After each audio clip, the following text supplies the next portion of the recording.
Hello and welcome. I thought I would just give a quick video tutorial guide on our lighting system here in the sanctuary. It consists of basically two different controller systems.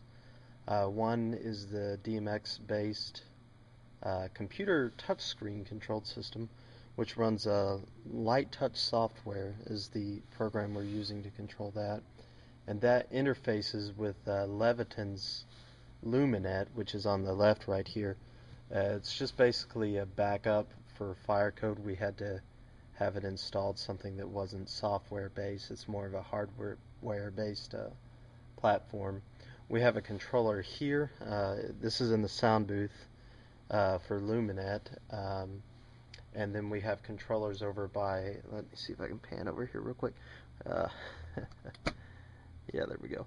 Over by the doors over there, and over by the other door there for kind of an entry point control. So as soon as you walk in the door, just got some basic house commands that tells the majority of the lights to come on. Five different options on it. Number one would be, of course, like an energy saver option because it's the one we use the most often. The system actually pulls about 250 amps when it's fully running.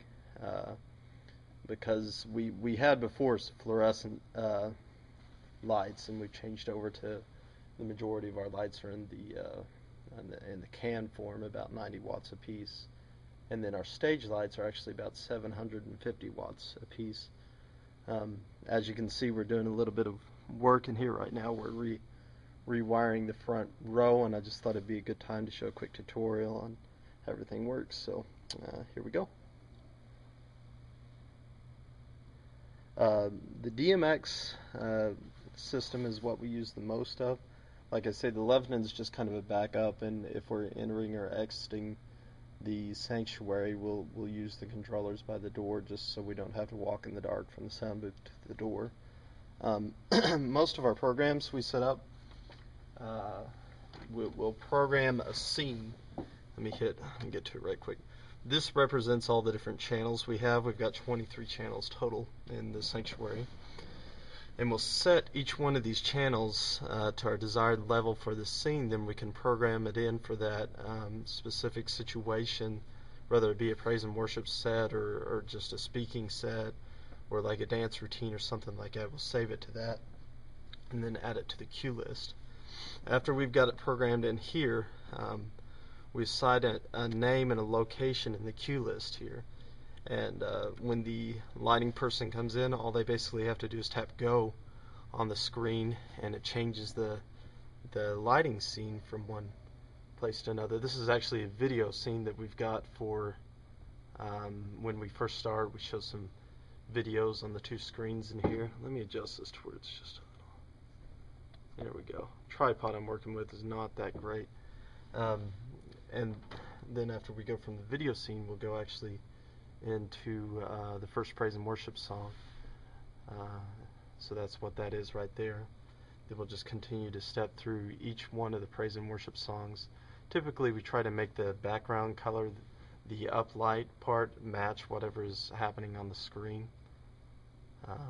The uplight system was something I kind of had designed just to give us a little bit of color in the background without having too much show.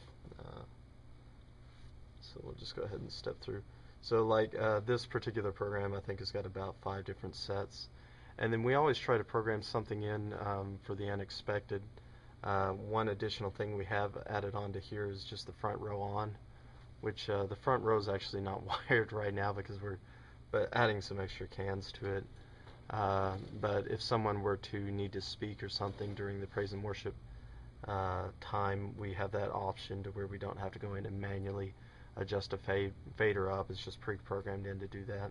And then down at the bottom, we typically have like a, let me just pan back over here, like just some different things that we might expect to have or not expect to have during a gathering, like a dance set down here.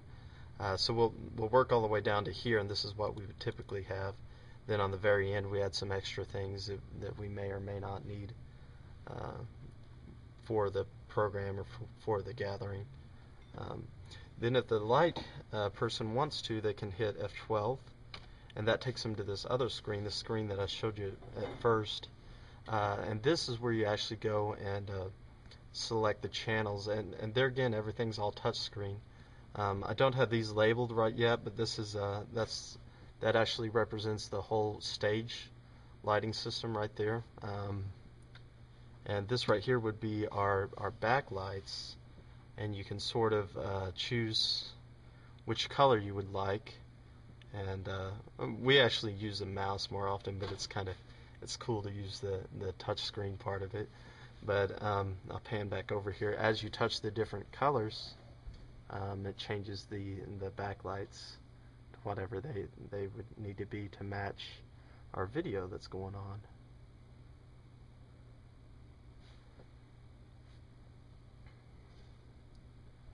And if we decide we want to change something throughout the whole show, say we wanted just a blue background throughout the whole show, we would select it here, hit select, then click park for this one light right here. Let's see here, park. What you would actually do is if you wanted to change something throughout the whole show and not have it change, say we just wanted the sound booth to stay on for the whole show, I would just select sound booth, set it to the level that I want, and it can be done either here by touching this and increasing or decreasing the level set, or you can do it with the mouse button. I find this just a little bit too sensitive. It changes too quickly, so we typically just use a scroll wheel on the mouse to set it wherever we want it to be.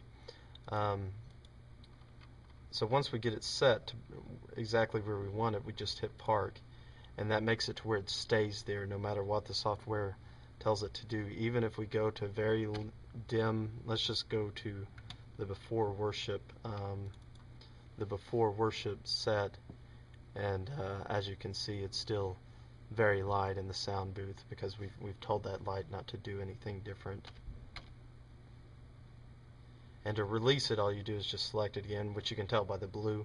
White represents everything that's off, blue is everything that's selected, and green is anything that's on right now. So if we just hit release right there, that releases it to do whatever the software has pre-programmed into it. So it's fairly simple. Down here, just the fade time.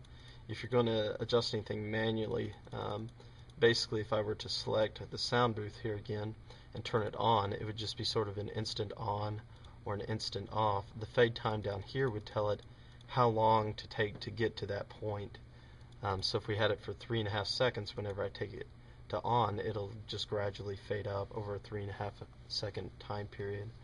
Same deal with off or any other color change command, anything else on it. So pretty neat little system. It's fairly easy for most to use, especially going in and making changes. Everything's labeled pretty well with the exception of the stage lights. I just haven't had time to label that.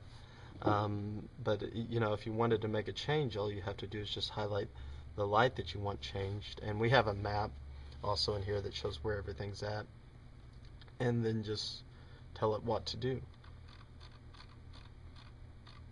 But for the most time, it's actually, we've got it set up to where our computer person can do both the video and the lighting at the same time, because it's not really that hard just to hit go to the next song as we're changing songs. It kind of sometimes takes two hands, because if you're trying to change a song on the computer side and change the lights at the same time, it's just almost to need another person, but really not so much to justify it. We do have a guy right now that's running it full time, and it's really helped some of the computer people out quite a bit, just because little as they're learning the computer, it's a little bit much for them anyways, and to do the lighting in addition to that is just a little tough. So, and then on the wall part, the controller for the wall, I've just got some really basic stuff set up. Full stage on, full stage off, and faded in between a stage at 60/40 off. Full house on, full house off, 60/40. Then you can cycle through different pages of stuff if you want to get a little more complex. But the first page is just really simple stuff. You can even change the backlighting if we wanted it a red. We'd just hit that, and that would change the backlighting set to red. So, hope you enjoyed it. Kind of hope it made a little more clarity on how our system works here and just everything that's involved in it. It's a pretty neat system. Cost us a little bit to put in. I designed most of it myself and bitted it and installed it with the exception of the electrical because I'm not licensed to do so. If you have any questions, feel free to ask. Thank you.